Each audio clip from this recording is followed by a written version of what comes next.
Lord, I really want to be a friend to Betsy.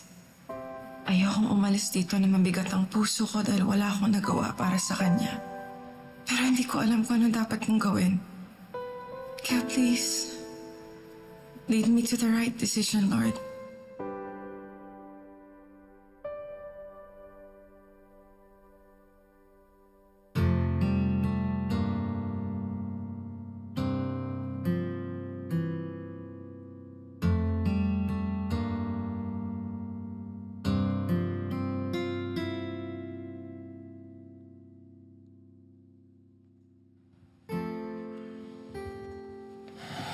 Gina, natatakot ako na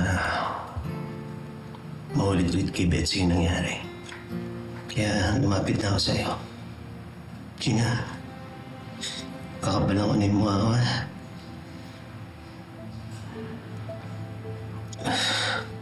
Pasensya ka na talaga.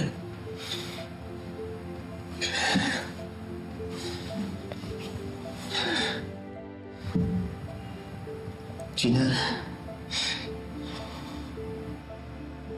alang-alang kay Betsy. Pakasalan mo ako.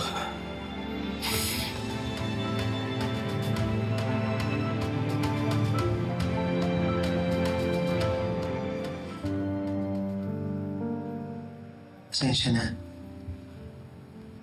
Ayaw mapahamak si Betsy.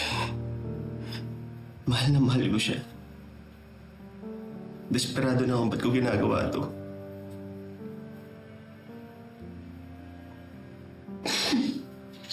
Tumayo.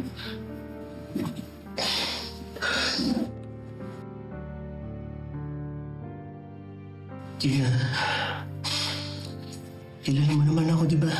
Pangako nga, hindi kita sasaktan. Ibig si Betsy maghanap ng lalaki na hindi natin sigurado kung sino man yun. Gina, gagawin ko kahit anong kapalit. Pakasalan mo lang ako. Ito na nga yung pinakamadaling paraan eh. Madami pang ibang afam dyan. Maghahanap ako ng mahina, yung madali na mamatay. Oh my God, Betsy! Betsy! Betsy!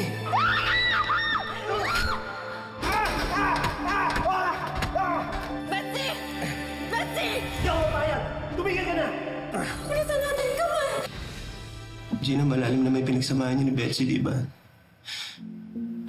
Naging mabuti magkaibigan din naman kayo, di ba?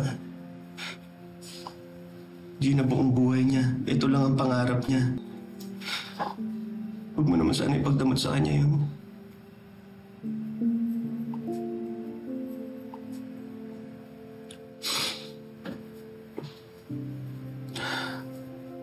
Gina, sorry. Hindi tama na sinusumbat na kita. Mali na to. Sorry.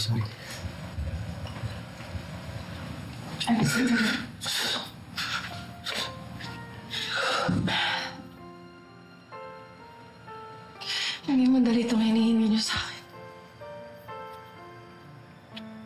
Pero ayoko mapahamak si Betsy ulit. Ayoko masira buhay niyo.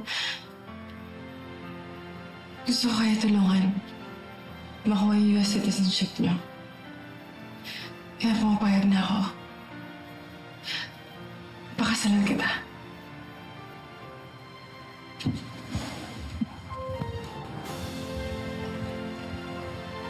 Gina, salamat. Maraming salamat. Tatanawin ko itong utang na loob habang buhay.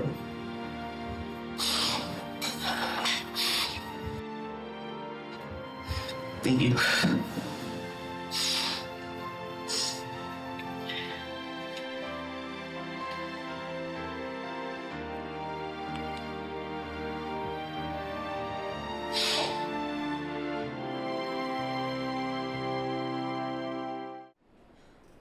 Gina! Sandali nga!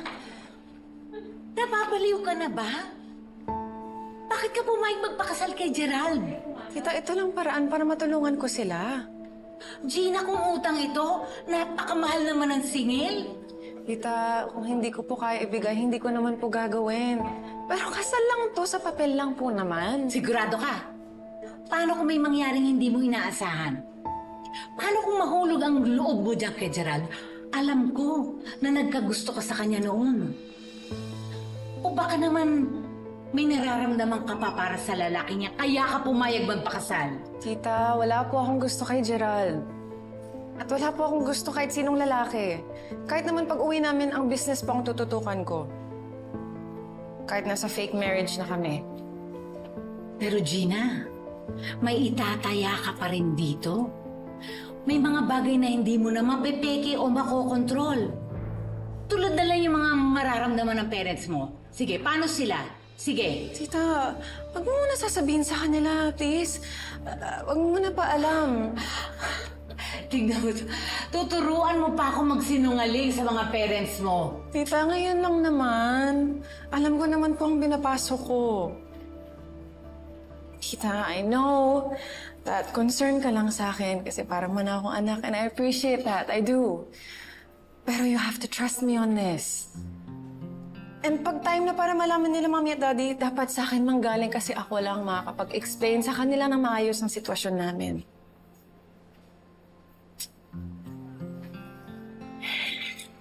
Alam mo, hindi na ikaw yung musmus na inalagaan ko noon. May sarili ka ng pag-iisip at diskarte. Buhay mo yan. Karapatan mo yan. Mananahimik ako dahil yan ang hinihiling mo. Huwag ka lang sanang masasaktan sa mga gagawin mo. Dahil tandaan mo ha, nasa huli pa rin ang pagsisisi. Halika na nga, umuwi na tayo.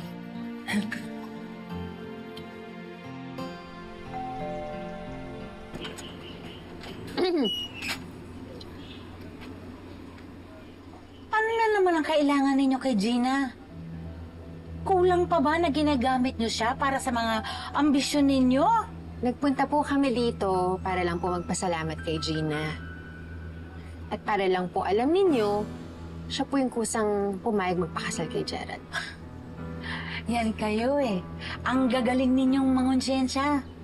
Alam nyo, hindi porkit iniligtas nyo buhay niya noon, eh pwede nyo na yung gamitin para ipitin ang pamangking ko. Ha? Siya nga po yung... Ma'am Connie, naintindihan po namin yung galit niyo.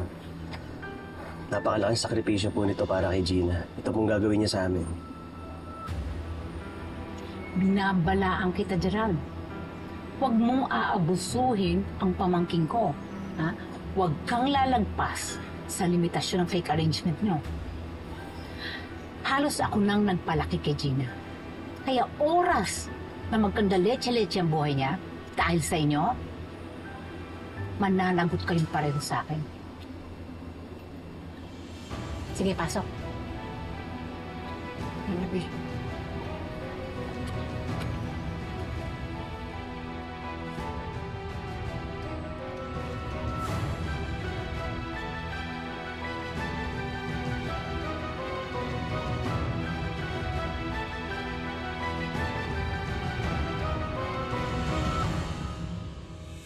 Una sa lahat, kailangan natin makonvince lahat na matagal na kaming magkarelasyon ni Gerald. Alam niyo itong mga pictures ninyo, perfect na to. Pasok na to.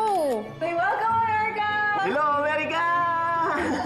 Fight, let's go! Let's go!